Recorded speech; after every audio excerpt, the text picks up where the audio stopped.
السلام عليكم. اليوم بعرفكم على عطرين من العطور الجميلة المتميزة اللي مرت علي في عالم العطور. العطر الأول عطر روتو. هذا العطر رجالي، ريحته جدا متميزة من العود والعنبر والفواكه، وريحته ثابتة.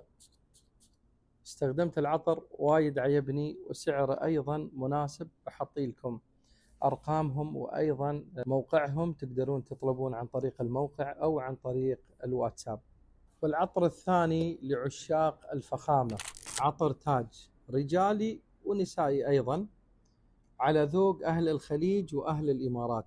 البوكس جدا فخم، والزجاج نفس الشيء فخم. استخدمته، ريحته جدا جميلة وثابتة. يعني العطر هذا رجالي ونسائي. مكونات العطر من العود والعنبر وبرغموت. العطر جدا جميل، أنصحكم تجربونه يعني وتعطوني رأيكم. أنا شخصيا العطر هذا عجبني، وأيضا العطر الأول هذا روتو رجالي، والعطر الثاني عطر تاج رجالي ونسائي، والعطرين مصنوعين في الإمارات.